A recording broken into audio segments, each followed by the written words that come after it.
Two, one. Welcome back to Innate State. Russell, nice to see you, buddy. We've got an interesting guest today. Her name is Anita. And we're going to be discussing, she's the owner of a school here in Benoni. We're going to be discussing a bit of the education stuff today as well. But right now we're going to first go into a 5 minutes or so meditation, like we always do. And we want you people at home to join us so you know what 5 minutes can do for your day. So I'm going to take us into it and then we'll get going. All right. So you need to just sit with your feet like this. Yeah. Flat on the ground and your hands comfortable.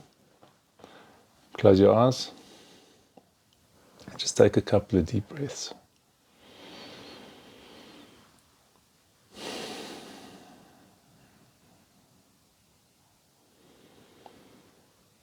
And just let your day go.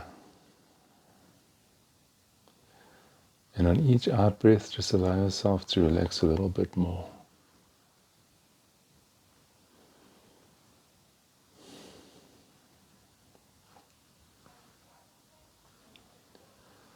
And if you find your mind wandering, just bring yourself back to your breath.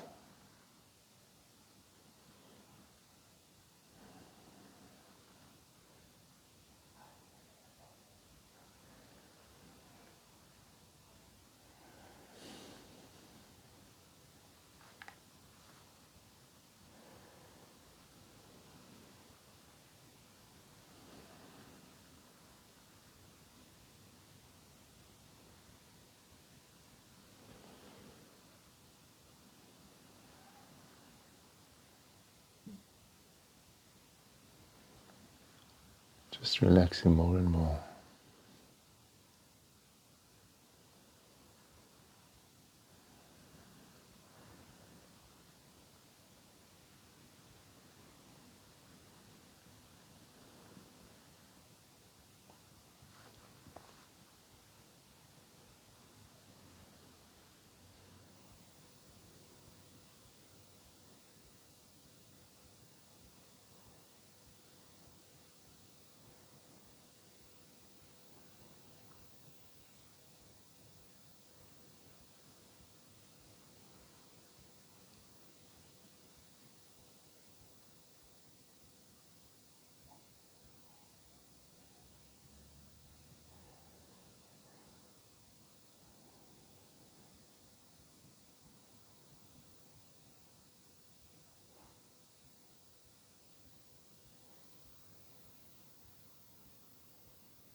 So become aware of any sensations in your body.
you can slowly bring yourself out of the meditation.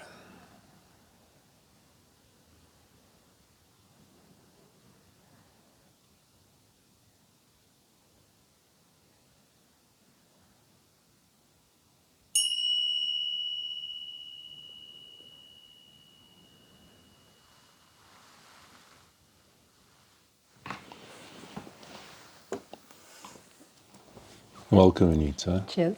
Welcome. Thank you. Cheers, Russell. Hi, Russell. How are you feeling? Relaxed and calm now. Relaxed. Yeah. Yeah, we started it off as because no one does it, and so people they'll observe it from the outside and think, maybe you're wasting your time or whatever the case may be. But it's just showing people that you can center yourself anytime during the day if you really want to. Not just first thing in the morning. Doesn't have to be. It could be any time. And what I find personally is that for the podcast, it's a clean slate that you're starting from now. Because you always wake up in the morning with that clean slate and that fresh idea, and everything's coming to you, and you've got all these ideas in your So head. it's kind of a reset. You lose that during the day. Yeah, you lose it because you get lost in your day. Yeah. You're busy, the busyness of the day. You're so busy trying to remember all the things that are flying at you. Yeah, and especially for you, you've got quite a big position running a school. Things Yeah, there's so much stuff going on. And you never know what's going to come your way on any given day. Yeah. So, Anita, I want you just to take us, why did you start a school? Because, it's not something that everyone does is start a school. No. What was your kind of idea back in the day? If I knew back in the day what I needed to know, or what I was going to need to know, and how much it involves, I probably wouldn't have had the courage to jump into it. And I didn't get into it with the idea that I would take it this far. I only wanted to open a little preschool. That was so up to preschool, basically up to grade 1 or whatever the case is. So then they would go off to primary school. And why did you decide on that? What was your kind of thinking? I mean, you wanted a different education for your kids, and I just saw the end of that happening very quickly. It wasn't something that I wanted to be in, but also the line of retail I was in, the euro-rand exchange rate was going south. And just wasn't going to be something I felt like battling. Yeah.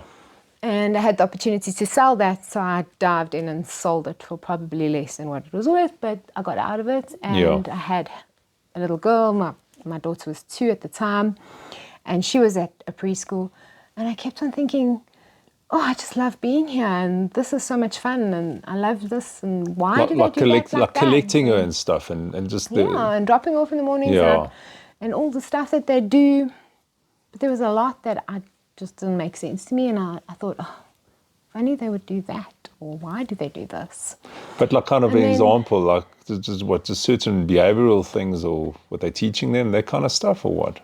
It was very broad, but I don't that was their business. No, for sure. It was just so many certain things that you would wanted be annoying for parents, or why would you put that responsibility on parents? Can't you sort that out? Or simple things, nothing major, like the basics of the place she was at was fantastic. And so there were a lot of things that inspired me as well. Yeah, mostly. For sure. But then my dad subdivided a piece of land and gave us each a piece, and I thought, what am I going to do with this? So each of his kids a piece, and that's when the idea came. I wanted to build a school. Okay. So that's the route I took, and we built the school in 2013 and opened in 2014. And unfortunately, my daughter never got to go to the preschool. Was she already out of? She was past it already. Yeah. So by the time I had built and opened, and then I opened slowly from 2-year-olds and 3-year-olds and built it up, she was already. But your sons, you got the two. But both my sons came through. They went through it. Yeah. So Leo was my first group of 2-year-olds. Okay. And Max was at school from when he was 3 days old. 3 days old. 3 days old. And he's the most level-headed, easygoing, happy-go-lucky, flexible kind of kid under the sun. And so you started off, I know you got then two separate So then locations? in 2018, my daughter was at a big private school and she just wasn't happy. She wasn't thriving. She wasn't doing her thing. And I could see what we were doing at the preschool and how exciting it was, because you want to instill a love of learning that makes children want to learn, want to come to school, make them feel like that's their thing that they do, not just what they have to do every day because mom and dad drop them off there and fetch them. So there's a there. level of enjoyment that comes with so it. that they're excited about the process. And my sons were so involved and excited about going to school, and she just had none of that. And I thought, oh, how long is this? She's only in grade 2. Still got 10 years of this. Yeah. And then I started chatting to a few other moms who felt similar, and they were on a homeschool route. And I said, no, I don't want to do homeschooling, but I've got a great teacher in mind. Let's contact her. I'll start a small primary school group. And in my mind, it was going to be like this little homeschooly group, like a one little room, and they home. all kind of Yes, get I involved. honestly opened it in my brother's office, which is on the same property as the preschool, but not even at the preschool, in his office with 6 kids. Oh, really? It shows you these things start small. 6 kids, and now, and then that was just primary school. That was just primary school, It was actually only grade 1 and 2 in 2018. Okay. And then we just... It's 2018, isn't that long ago? No. So, and then it just kept on rolling. I mean, I remember speaking to the teacher I had wanted, or I employed, and she said, what curriculum are we going to do? And I said, not grade 1 stuff. Grade 1. Grade 1 stuff. You're like, okay. I've learned so much since then. And that's the thing. You learn so much when you have an interest in something and you want to do something and it's serving your purpose. You can learn. You're inspired. Everything. You're inspired. Yeah. And that's why you have to try and get the kids inspired as to why they're learning things. Little kids always ask, why? And then we put them in school and then we say, okay, you have to learn this. Why? Because it's in your book. Because it's part of the curriculum. It's in your curriculum. Because it says that. Yeah. And that just... And it's limiting. Doesn't fly with them. It's limiting. They don't want to. Then that's when they start to act out and they don't really care about learning this stuff. But when you find connections and reasons why they want to learn it, then it's exciting for them. So then we had too many kids to fit in my brother's in his office.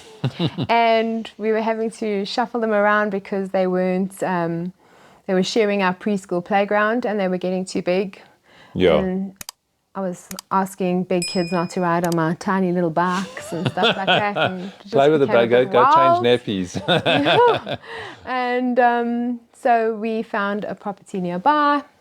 And we moved there. We bought that place. And is that the one with where you converted stables, etc.? So it was an old equestrian estate. Yeah.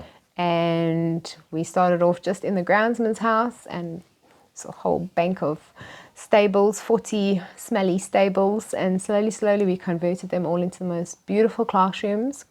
And then even that wasn't enough. So since then we've built another 18 classrooms. That's a lot. Yeah, it is a lot. I took a walk around the school with Anita the other day. Those are the ones that are kind of prefab, a little bit more eco-friendly as such. Eh? Yeah, they're a modular build and they are very eco-friendly because they're 10 times more thermally resistant than a brick building, and they go up really quickly. Do they? They're not that much of weeks cheaper. Probably. Yeah, they go up really quickly. And for a classroom, they're extremely functional. The walls are metal. Yes, you were saying so. You can stick things on. Clean. You can stick press stick. You can stick magnets. You can even write with a whiteboard on the wall, a whiteboard marker on the wall, and rub it off. And so the whole classroom is like a whiteboard. Yeah, so it actually stays clean, etc. So it's not like you have to paint it, etc. And the kids can't get too naughty. They can write on the wall, but you're going to clean it off. Yeah, but we don't let them. One of my favourite things. Like, do you do that at home? You think your mommy will enjoy that? You don't write on my desk. You don't write on your desk at home. And write on my walls. But I want to say one thing about that I felt when we did walk around is, all those kids. That's a big deal. Yeah, and I think That's not something, you just take for granted as kind of the, what did you call yourself? The head of campus. Head of campus, because I know you've got a principal for the junior and the senior, but you kind of Yeah, so I see my role oversee the whole in the thing. school as being the person who keeps the ethos of the school and the vision of the school on track, because I don't want to. I'm not a teacher that has spent Like years by in trade. the classroom Yeah. and has got my certificate and degree in education. But at the same time, I feel like I am a really good teacher. I don't feel like you need to be a qualified teacher to be a good teacher, but I only hire qualified teachers. No, of course. But Yeah. you also have to have those people who have a passion for something and who can think outside the box, because what I find is all these education systems are so, everything is just What, rigid? very rigid, one thing, one similar It's cookie one- cutter yeah, after the next. yeah. And then any child who is slightly outside of those boundaries, They just don't work for it. there's It doesn't just work for something them. that's not going to fit for them, Yeah. because they're never going to feel like they are completely successful or accepted, and their confidence takes a knock. And How does your system, is it a bit more flexible in that sense? So we're very strict with where our curriculum standards lie. We don't ever say, oh, we don't need to do this, we don't need to do that, or we're going to dumb this down. Not at all. But at the same time, we can cater for specific kids to say, right, being fair to every kid doesn't mean that every kid gets the same. It means that every kid gets what they need. Yeah. And so, we have majority of children who are very academically run-of-the-mill standard, and then you've got your high-flying academic Of course, kids every who, school has the achievers, the big achievers. Yeah. Which is nothing wrong. and then you get the kids who are needing support in different ways. And so you might have a child who is extremely intelligent but dyslexic. They can't go to a special school because they're not needing a special curriculum. Yeah. They're needing to have all those hard questions and juicy IB stuff that we offer, but they also need to have a reader for their tests. And verbally, So what does they that are mean? What does it mean? flying. Someone else, So someone someone's will reading sit with for them them. and read Oh, really? their Okay. assessment or their exam or Yeah. their test. Okay. So 90% of the time, 95% of the time, they're working independently. Yeah. But for their test or their exam, they get a reader. We have just under 10% of the school who have a sort of concession. And Okay. it might just be extra time for anxiety, or it might be, a reader for the dyslexia, or those Because type I of haven't heard things. of that. I'll be honest with you. In a school, it's probably like, get over it and flip and do your work. You know what I mean? But you're taking there's a bit more care involved there. You're assisting the kid So more. I always say I hate certain things, and I refuse to do specific tasks in my life. I don't like accounts. I have a bookkeeper and an accountant and an auditor, and they do That's those their things job. for me. Yeah. Why must I do those things? I don't like them. I'm not good at them. I've forced myself to learn how to look at management reports, but it's not my forte. Yeah. I don't have to do that because I'm good at other things. And if I'm doing what I'm good at and they're doing what they're good at, then we're all thriving. For sure. And now we go to school, but you must be good at everything at school. That's the problem. And you're not good at everything. No one's good at So now everything. instead of the child understanding that, hey, you're great at this and you're great at this, and we value for you for all the things that you are really good at and for exactly who you are, their confidence takes a knock, they're unhappy, they start behaving badly, and they just get labeled, and then nothing is working. And that child who could have been a whole lot of things turns out to just give up. And also maybe like they are good at certain things, but because they're not good at other things, they see that as no, I'm not good at anything. Yeah, But and they'll you know what I duck mean? and They they'll focus dive, on the and negative. all they're learning at school is how to buck the system. Be cool. Yeah, be cool. And, Yeah. you know, it's like we've got kids who are brilliant at certain things. I mean, all the boys want to be them, all the girls want to date them, they will go out in life and succeed no matter what they do or where they go.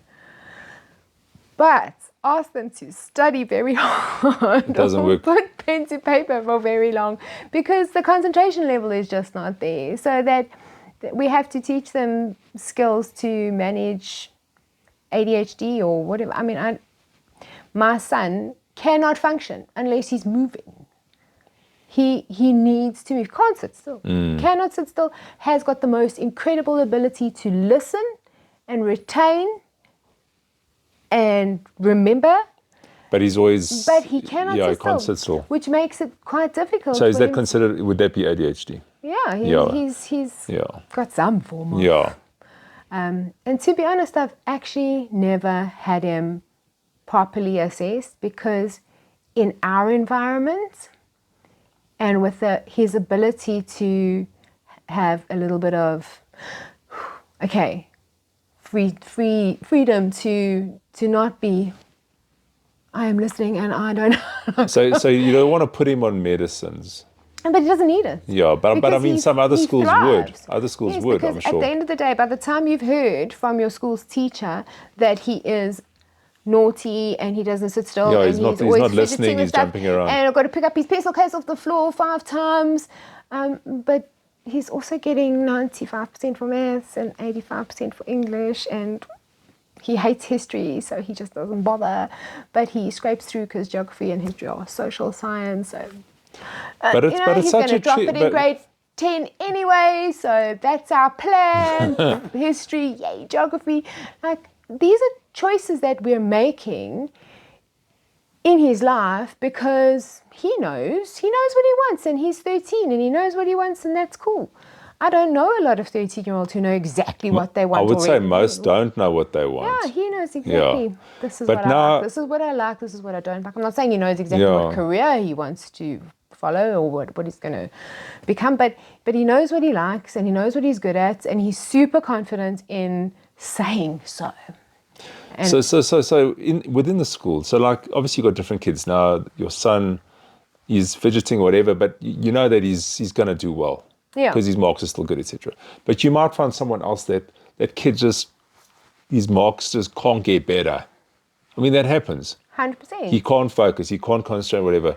But that doesn't mean like he can't live a good life. It's just you got to find the things that he is good at. Yes, and then make And sure that focus he on, gets through maybe school he's got a good to a point. personality. Maybe he gets you to know, grade 9, maybe he's good he at gets to grade 10. sales or maybe he gets who his knows? matric. But make sure that he gets there with a happy heart, Yeah.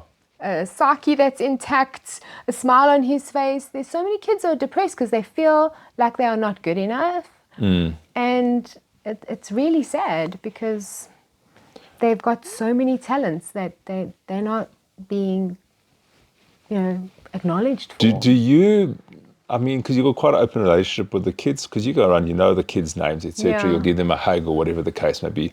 So in a sense, they've got respect for you. They know that you run the school.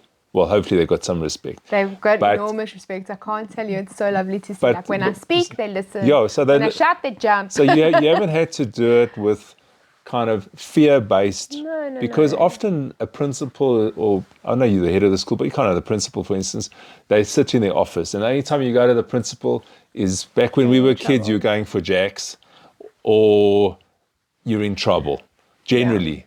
So there's a disconnect between, I mean, some schools maybe need someone like that. So when I set up and the there's school, between them and the kids. I decided that I would only have 15 children per class, 2 classes per grade, and that is it.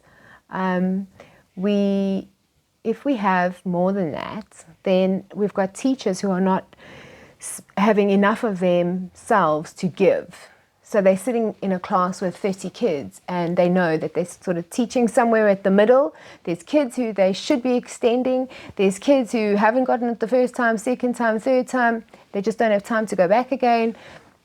And so they've done as best a job as they could. Whereas with 15 kids max in a class, you can really There's a bit more focus. Focus on exactly who everybody is. And so you know, okay, I'm the maths teacher and these are my maths kids. And I can use different techniques within the classroom to pair kids up differently, do a little bit of peer teaching, say, okay, you guys, you've got it, great, run with it. And when you're done, I've got this really tricky question for you to solve. And then continue. A little bit of a challenge or whatever the case may be. Yeah. We've got the ability to, stop and go, right, dear parent, this is what I've noticed. Yeah. This is what you need to do. So-and-so didn't have their book. Please find your son's pencil case written on his arm. This is for you, Mom. Yeah, this is for you. Please find his homework diary because he lost it. But in general, I think when the kids are happy, the kids want to stay in the school. Yeah, and there's communication between the teachers, the parents, and the children. So it's a really nice support. So space. do they do you promote kids actually expressing when they're not happy with something, for instance? Because that's also important. Because as a kid, you don't want to speak. Yeah, we have a meeting at the beginning of the year, and we say, especially from grade 1, 2, and 3, they're still little. Yeah, they're small, but as it becomes bigger, there's going to be this very nunny, we're still looking after you kind of atmosphere. But that grade 4 now, you've got to start remembering things for yourself, and we're not going to send everything home on the WhatsApp group, and you've got to write stuff down in your homework diary, and we're training kids to be more responsible and sort out their own problems and ask the teacher questions and face their challenges. So we say to the parents, if your child has got a problem with something and they've asked you about it, help them ask their teacher. If they're shy, don't let them just go, you ask, or say, we don't understand this. Well, you're not teaching the child anything, because what they actually need to do is go, I'm sorry, I don't understand why I didn't get this mark, or I don't understand what is expected of me. Just like a level of confidence, just to and you're teaching express children themselves. How to form relationships with people and to stand up for themselves and to open their mouths and speak for themselves. Because I think, I'm talking for myself, being in school, where there were times when you didn't understand something and you're too scared to tell the teacher. Yeah, so I've sent my kids, and you rather just get terrible flipping marks. Go sort it out yourself. And please understand that your teacher is speaking in general to the entire class. If you want to take it this way or that way, then that's your perception of it. Go find out what the reality is. Yeah. Go and ask. And then most of the time they come back going, guess what? Did they ask kind of thing? Yeah. But that's a big deal. Go as a and kid. sort it out for yourself. And girls especially, boys will just, doof, doof, whatever. We'll be friends tomorrow. Not that they get it over with. That's just boys. But girls will sulk and they'll cry and they'll be mean to each other, and then this one won't speak to this one for ages, and then they'll go home and they'll tell their moms that, these are all. Go and sort it out for yourselves, because we're not here to protect you. We can give you advice on how to say, what to say, or maybe what this person was doing. But parents get involved. The girls make friends. The parents are all cross with each other. That's weird. Just let your children it's also dealing with use kids. It's not school, that straightforward. Not only to learn about the subjects and the curriculum, but also to learn how to navigate life. Because there's so much more to school than just the maths and the English and the science. There is the relationships that you are navigating and the confidence that you're building, and standing up in front of a class and speaking about something and sharing your ideas, or having the confidence to turn around and say, can you all shut up? You're making too much noise now. I'm trying to do my homework quickly. 100%. I don't have to do it tonight. You could be better using your time, But now, so they do this. They do these kind of I want things. to It's you so just now cute. you're talking about the ethos, etc., of the school. Well, what does that cover? Well, I mean, what would you consider that in a sense? So Like when we your opened, foundation of yeah, beliefs, I guess, or I opened the school because I was in a situation where I was feeling very lost as a parent. I remember my child came home one day and she said to me, this is when she was still at another school, she said, I have to be an angel tonight. And I said, why only tonight? She said, no, I need something silver in my hair and white. I thought, oh, this sounds like I don't know what's going on. And a few messages and calls and stuff. And I hadn't picked up that there was carols that night at some venue. Yeah. And I was supposed to have my child there dressed as an angel at 6 o'clock. I'm like, why is the communication so difficult? Why can't we just get a message? yeah, Why do we have to go onto some special school group app thing? I don't even have it on my phone. I know that you're supposed to, as a parent, do what the school says, but why make it so hard? And why is the communication so difficult? And why, when I want to ask something about a subject or a teacher do I have to send an email? Why can't I just send a message or a voice note? Or what? The communication was just so hard. And Okay. I understand when classes are big and schools are big, it's too much. So having a school that's more like a community of like-minded people who are all pulling together with similar ideas and goals about things, that we can help guide our kids through these so that's very kind of cool your idea, years. more of a community feel. Yes, and so Yeah. I've got a lot of like-minded parents surrounding our school who believe in the way that we're doing things. And we've got everything that a school needs. We've got sports and we've got cultural and we've got high academic standards. But the most important thing is that we've got incredible teachers who actually care, and they know that those 15 kids in their homeroom class or in their English class or their maths class, they are responsible for those kiddos. Yeah. And so when there is, in the younger grades, homeroom teachers feeling like, oh, there's something there, you hear about it as a parent, and you hear about it quickly, and you don't all of a sudden get a report and go, well, that's a bit of a shocker. Like 2 months later or something. Or yeah, towards the end of the year, like, so, Yeah. the So child you is failing. you wanted to keep it kind of So that we can like work. more user friendly in a sense as well. Yeah, and I really love the high level of communication and the interaction between the students and the teachers and the parents. Obviously, as the kids get older, we try and make it more the teachers and the students, because we want them to take responsibility for their schooling, their trajectory through school. We don't want parents to be the students' PA for the rest of their career. Especially boys, they need to learn how to pack their bag and remember it's Tuesday. You got to have your soccer boots They must be big. yes, like no one's going to come and save you. Yeah. And the School of Hard Knocks is not a bad place to be sometimes, because then you remember the next time. No, but that's how you learn. You don't just learn when it's easy all the time. You can't always save your kid from everything. No, you can't. But also, If they that's something lose you can 10 teach the marks parents because actually. they forgot their project. Yeah. Well, let them learn 10 marks, because no one's going to really wonder what happened with their grade 7 science project. No. But they will learn not to forget their stuff far sooner than if you rush back with their swimming clothes and rush back with their project. Yeah. Rush back with their lunch. You forgot his lunch. Oh, and his water bottle. Because I know they also have, I mean, in the tuck shop, you do more kind of, it's not a tuck shop, it's more like Whole Foods, am I right? You're not selling bags of sweets. We have some A little bit of tuck sweets. shop It's a little as bit of well. sweets. There is that Because a side of kid the can't not canteen. have, he doesn't want to spend his money, that his tuck shop money on lentils. lentil soup.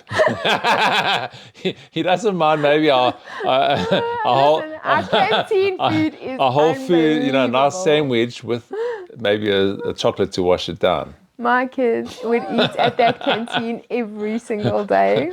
The canteen food is amazing, really it is. And But that is now the thing. I started mean, it's a culinary bit club healthier as stuff. well. What is a culinary club? The canteen has now started culinary club, which is teaching the children to cook these delicious meals themselves. Oh, okay. So last week they made roti, and this week they made curry. Yeah, your son had curry there today. So now we are ready to do a whole curry weekend. That's very cool. They've made Asian spicy noodles. I could have just had a pot of those Asian spicy noodles. And now he's become so much more creative in and he's his enjoying cooking it at home. Yeah, so there they are.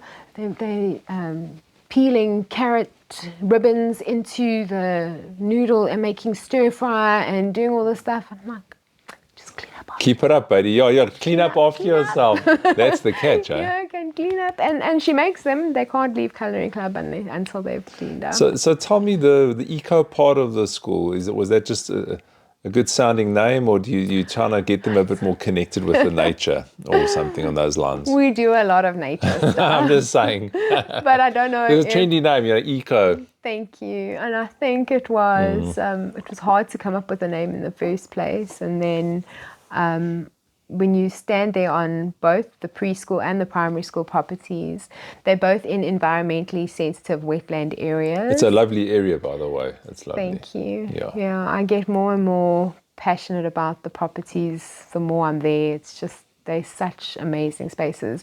And that has a calming effect on the children. It does. I mean, It's we like were there today and I felt it in Yeah. Russell. When you're at the beach or when you're at the sea and you've got this long focal depth and you can just look out. You can just and stare let all your worries just go away. stare into the distance. Yeah, and like, when I'm at school, I feel like I'm at a resort venue camping spot as opposed to being in a Kind bricked of up boxed school. in environment. And I always say, like, you don't have to be there all day as a parent. Your kids need to be there all day.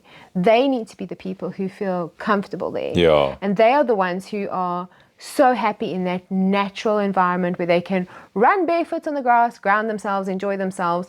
When it's raining, they can actually feel it's raining, and it's just so amazing to go outside But there and is still feel that the connection. wet grass. There's a bit between more of your a connection toes. with the nature just by being in that Yeah, space. absolutely. And You know? we do a lot of nature-based things. Oh, do you?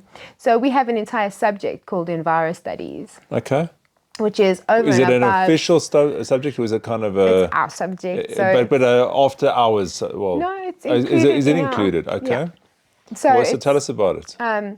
it's only an hour a week, unfortunately, because fitting in everything else, curriculum-wise, Yeah. is very important. But they do everything from studying current environmental concern situations. So Like global warming, for instance. no, well, like remember when there was that whole shell drilling thing? The fracking. Yeah, our kids were making posters. Oh, were they? They They were like like Greenpeace kind They of were thing going signing on there. petitions. They Okay. were going mad. The one had dressed up as a turtle, and yeah, it was just super That's cool. No, that's cool. Yeah, and then Yeah. they get really So they, like it was a invested in cause. stuff. They had a bit of a Yeah, cause. so like whenever there is Yeah. a global event of some sort happening that is going on, or and we also investigate like, things that have happened, like natural disasters that are current, Okay. that have happened because of ecological situations. Yeah. Whether it's been because of environmental situations or not. But like there was a earthquake in Turkey. They discovered all about earthquakes So and it's kind of seismic current activities. news stuff you'll go They do that a little kind of bit thing, into. but then they also do stuff like they make eco bricks, and then they built our whole recycling station out of eco bricks. And We then saw they some eco bricks there, those bottles. yeah, the they Coke built bottles. that whole recycling station, Okay. and then they put out challenges to the whole school to see how many kilograms of recycling we could collect in a month and break record after From record. home kind of thing. Yeah. I mean, I get calls in the school holidays like, can we use the gate code to go drop off recycling? Like, Okay. yes, okay, you can, no problem. Yeah, but that's cool. Because Yes, So they're and I've got serious little about it. kids who go home and they like shout at their parents for putting that in the rubbish because that's recycling. You're putting the glass in the rubbish. You should be taking it to and they get very intense about depot. it. And we have our little, at the preschool, we've got our little school song that we recycle plastic, paper, glass, and tin. And they know That's from cool. little they know all these things. But does it carry on all the way through this environmental class It goes thing? to the end of primary school. Okay, that's By high school, we expect part of the them to be foundation. They should know it by then. eco-warriors by then. By then. Yeah. And And then they do other things because then they're getting more involved in community outreach and stuff like that. We've got a whole group of kids called our TAG Eco Kids, and they go to the Animal Guardians, TAG TAG, the Animal Guardians, and they do What? I don't know what that is. the Animal Guardians. It's like the SPCA, Okay. but they are a rescue centre for dogs. Okay. And Is it animals in local? general. A local place? Yeah, they just here. What that area is called? Crystal Parkish. Okay. Yeah. Anyway, and so they go there and they help out with cleaning out kennels and cages. That's good. And they play with the dogs and Yeah. they groom the dogs, and then they sit and they read to the dogs for half an hour. They read to the dogs. Yes, Just 'cause some kids Humpty need- Dumpty and whatever. No, they read a bit more serious books than that. What age group is that? These are our grade 4 to 46s. Okay, sorry. Okay, no, Humpty Dumpty they, was younger. They're like 9, 10, 11, 12. But, Okay, but but what is the purpose of reading to the dogs? Because they need reading practice. Okay, so They it's need part of their confidence in curriculum. reading. And some kids will read out loud to a dog far easier than they'll read out loud To a you. person. And so they sit and So they it's- read. okay, no, that's cool. And they do their community outreach. And we've got a lovely young girl, Isabella, and she's our tag leader. And she's like a straight A grade 7 student. She's just unbelievable. And she helps them. And she reads any words for them that they can't read. They get stuck properly, on or and they something. Get stuck on. And she teaches them how to behave around the dogs. And there's 2 teachers that run this program. Okay. And it's really special. It's nice for them. It's actually good for them. And we've got Yeah. so much interest in it. We have to rotate the groups because they'd go every week if they could. But Yeah, they love it, I'm can sure. only take 8 at a time because tag gets a bit like, whoa. But it also opens them up to caring for animals, Yeah, etc. they love it. Hey? They really love it. It's such a big thing. So, We had so many dogs adopted, and the parents like, okay. so tell us a bit about the grit, because we went today. We did yoga with you, and we did some breath work Yeah, with Byron and David, David, yeah. and we enjoyed it. We came out there feeling Yeah, and loosened up and a little bit energized, and so obviously that's an after school so we've got our kind of offering that you have. Yeah, so Byron is our FET phase or senior phase LO teacher, life orientation, and his passion is encouraging students, especially like the teenagers who get very like apathetic about life and don't want to get involved in anything and rather just sit on our phones and sit on the couch and do nothing, and just making sure that they remember that nothing gets done without a bit of direction and purpose and perseverance and motivation and setting your goals on stuff and looking after yourself And being pushing yourself at healthy times and, a bit, hey? and actually just realizing how much you can do. Yeah. And so he started off the challenge, the grit workshops. And so grit is really Mr. Williamson's brainchild and baby, and he runs it from school. Yeah. But we, as a school, fully support, and it's very entwined with our ethos and values. Well, we are what we're you're doing. about. Yeah. Yeah. So he started off at the beginning of this year, and it's going so well. So he does 2 classes a week of almost fitness and just endurance training. Sometimes they'll go on a nice long run. Sometimes they'll do some CrossFit kind of Quick workouts. kettlebells and whatever the case may be. Ropes Yeah, and skipping and stuff. hanging and pull-ups and stuff. Yeah. And then he puts in workshops in between. So he'll do like the breathwork workshop like he did today with the yoga, and And then he's been doing these ice bath workshops, which the That's kids pretty are cool. blowing my mind. Do they enjoy love it? It's Is actually that amazing. or not so bad? I can't tell you how kids who I never thought would be so brave and do it have just dived right in. And Like they look forward to the next one now, well, or do they do a one-off? Maybe some of them would come some of back. them have done a one-off. Yeah. Like, okay, I've been there, done that, proven that I can. Yeah. And some are really into it, and they're enjoying just the challenge of going a little bit longer or a little bit faster, or the feeling that they get afterwards, and peace and the calm and the energy within, like that fire burning kind of feel. Yeah, you've done it. Have you done it? No. Anita hasn't done it yet, Byron. It's okay. But on the next one, she'll be there. We're gonna do it as well, so you need to come, you're gonna Anita. do it, and I'm gonna. No, I'm gonna you- make no, sure come. I've got a meeting that day. Come, Anita. You know, they've got to show that the head of I the think school that at a isn't point- scared of cold. At a point, like, you feel like you've proven yourself already. You mean you don't need to do Like, I it? don't need to do this. I've proven I've got grit. I've got grit. I'm good. But you know what? I've also never done it. I haven't done it, I'll be honest. But I'm just. But I would like proud to of do you it. I want to say, do like, it. I want to do it. Yes, I tried to. He had a little mini challenge, and it was just like, how long can you keep your arm in the ice bath for? He had a little ice bath. Okay. And I just thought to myself that I didn't want to do this anymore. It didn't feel good. No, I'm not going to do this. Some people just don't. No, like it's not cold. for everyone. I It's think not for everyone. somewhere I'm probably a little bit cold-blooded, because I'm always cold. I'm like always looking for the sun, And that's just not looking going for to the be heat. good for you. Yes, I'm the one who's got a fleece blanket just because the weather's dipped like 2 degrees. Definitely a sun person. So we did an interesting thing here. I'll just touch on it. Last Friday, a guy brought a bag of ice. I'm not calling it ice. A bag of glass, a suitcase of glass here, and we walked here in the studio, and it's a bit of, it's like, I think when the thing came, when you opened it up, there was that like shh, the glass, because this is real glass. It's not like plate glass, and so we both did it. It didn't cut us, but it is real glass. So it's more of a mental.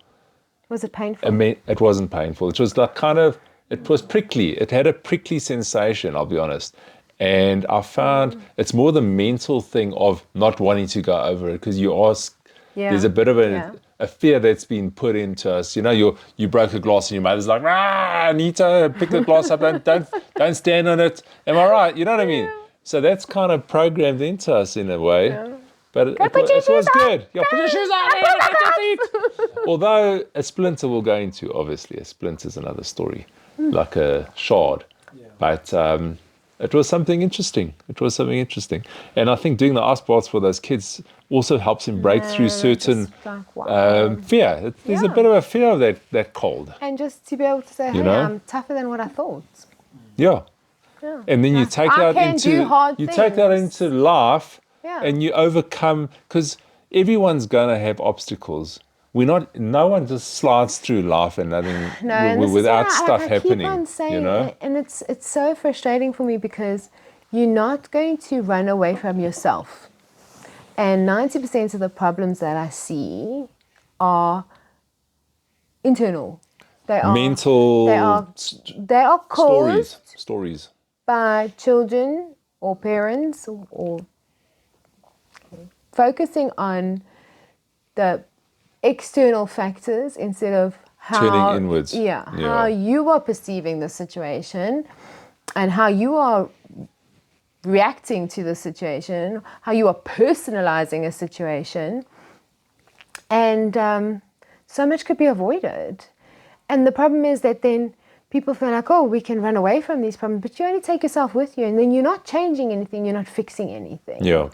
And so, I always say, like, I've got a saying in my house, like, the winner is the first one to say sorry, the first one to forgive, the first one to forget, because I hate conflict. I'm like, just forgive. do those things. And that's I'm the winner. Sorry now. I'm sorry. But the bigger person is the one that forgives. Yeah. And you're not carrying it around with you. You're not carrying the baggage. You want to be the miserable one, then carry on. I'm the winner. And this is what I tell the kids, like, people don't go around, wake up every day wanting to make your life a misery, or, but if you let them, this is what people, especially children do. They like to poke, see they how like to you're push reacting. boundaries, Yeah. they like to see that's where part they of can kids. get a rise out of you. Yeah.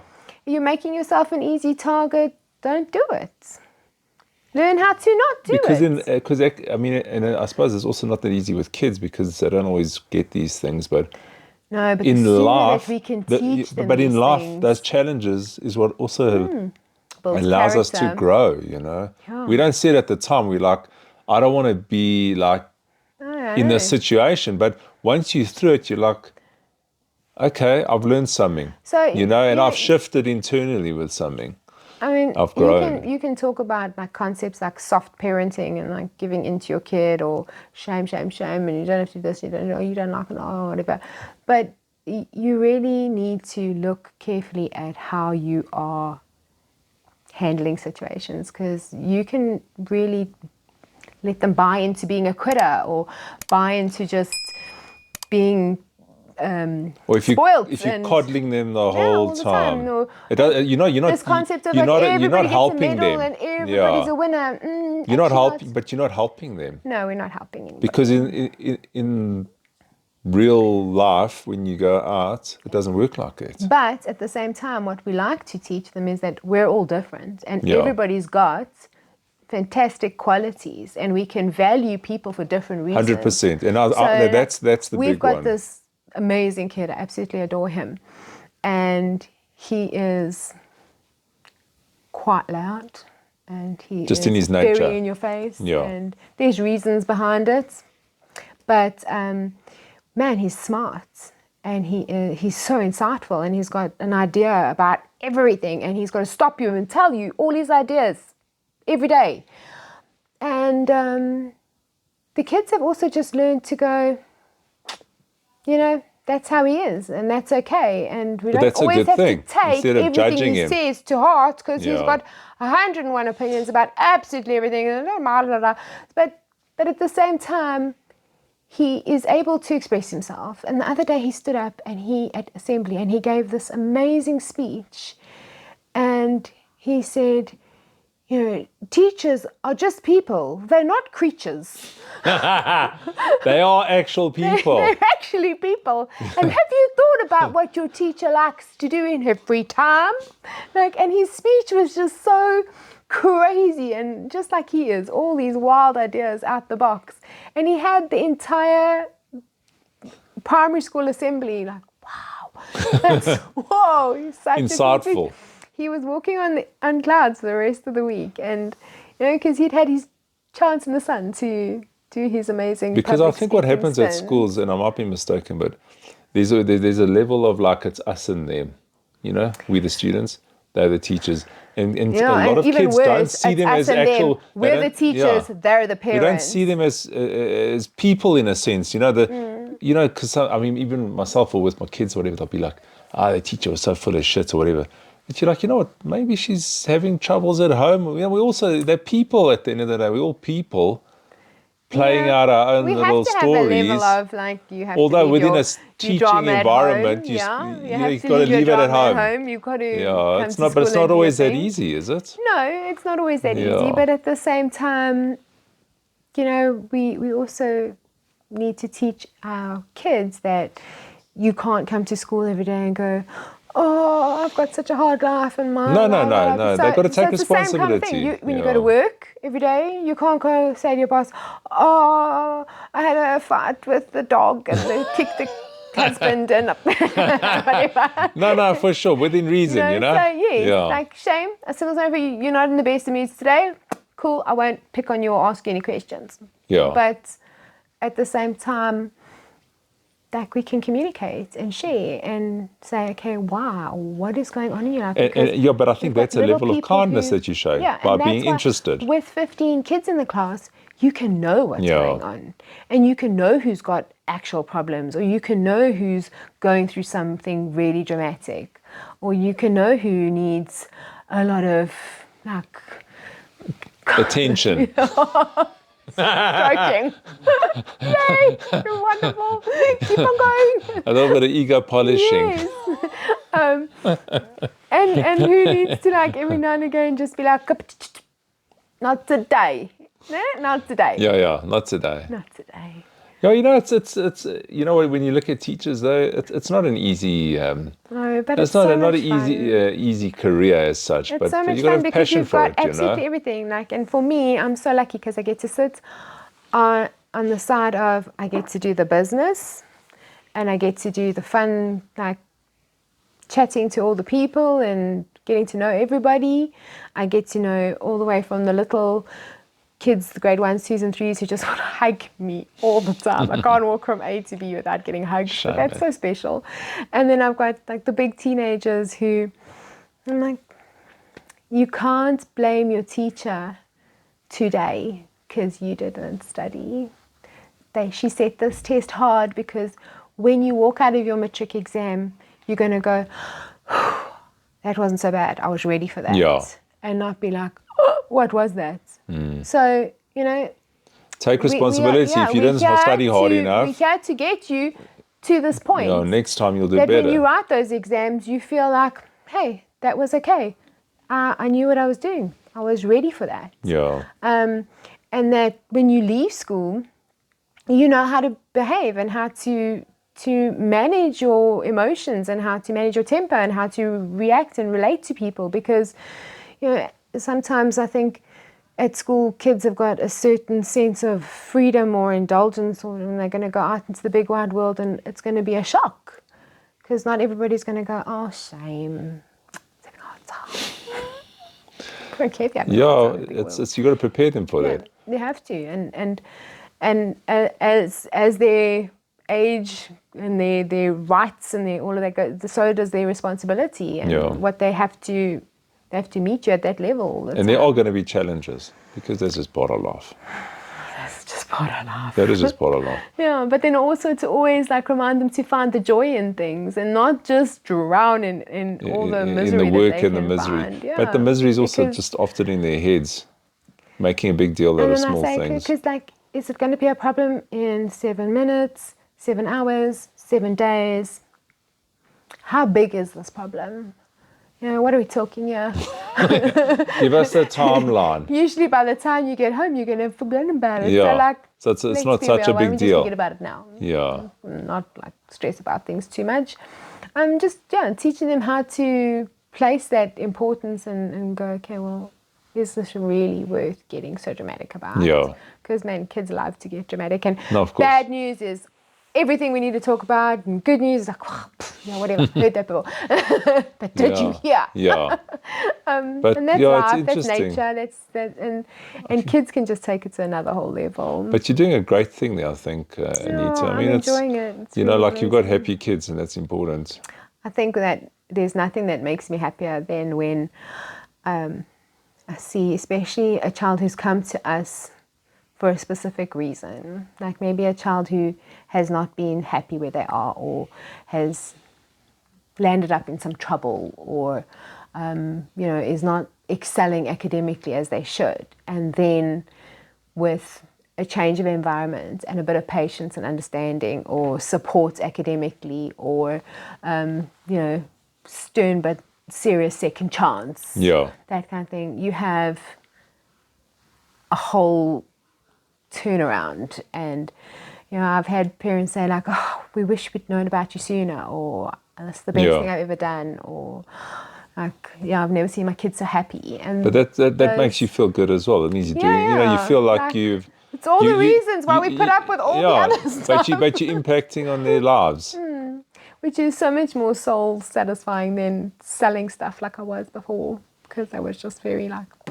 And like I said, I don't know if I'd ever have had the courage to do all of this looking back, because, man, we've had to buy properties and rezone properties and fight legal battles with people who didn't want us to rezone properties just so we could get GDE licenses, and then it's registering with all the different bodies and making sure that you've got absolutely everything when they come and inspect, and like, you're doing a good job, but you still need to check all those boxes. Yeah. And if you think like, oh, they check government schools, they check private schools super harder. You you have to make sure everything is perfect, because if you don't get your boxes checked, you don't. But get it's kind of like you. It's your purpose. You know what I mean? Like you focused on. You got to have a passion for it. Yeah, And like you're saying, it's evolved as I you've always gone. say If you knew back then, you'd been like, jeepers, no, this is too much like work. much. Am I right? Now you're A year like, ago, I you're in the might zone, as you're well in the have gotten flow a law of this. degree with all the policies I wrote, because you Yeah. have to have policies for everything, and even a policy on how you develop policies. Policy for the policies. Yeah, policy on how you make policies, and on when you renew policies and revise policies, and how you Sounds like communicate such a pain. policies. Like there's a whole section on how you do policing.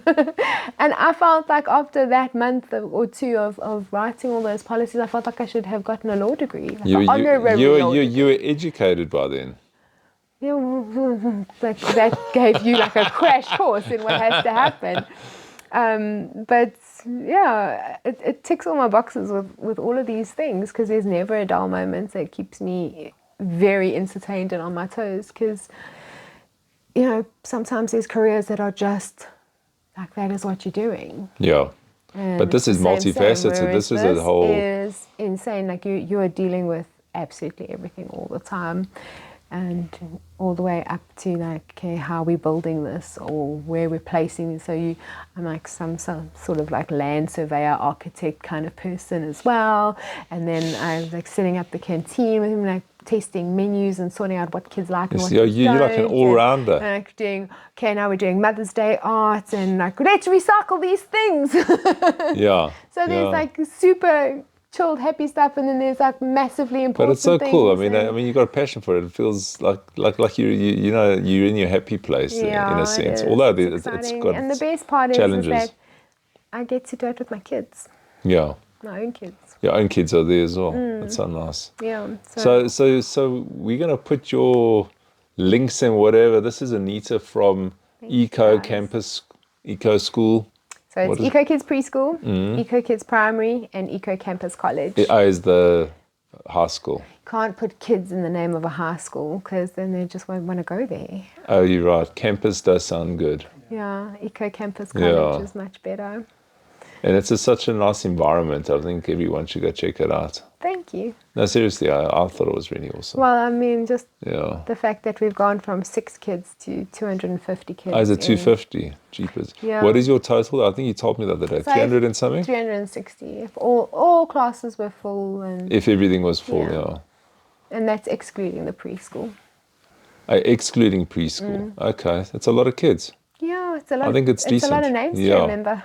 Yeah. Are you like practicing all day? No, You're just good with names. I've become good with names. Yeah. It's so exciting. Oh, thank you. Yeah. Thank you so much for. Thank you for coming on and just like sharing your story, you know, Anita. You made Yeah. sure I did. You I did. You have to do this. I did squeeze you a little bit. I was just But a I bit just- shy, you know. I was shy. But no, you've done so well. Thank Anita, you. I wanted to give you a cheers. Thank you so much. Thank you for, Loved thank you so it. much. You were great, Thanks man. for the Thank you. booty. Please like and subscribe. Russell, Yes, please do. thank you. And I look forward to watching myself. Yeah. I don't know if anyone enjoys I'll that. have to see. Like, oh, No, is it'll that be what perfect. I sound like? Perfect. Thank You were you, great. guys. You were great. It did actually. Yeah, it went really nicely. You're a natural. Yeah, I just talk to people all day long. Maybe it's got to start the Eco podcast.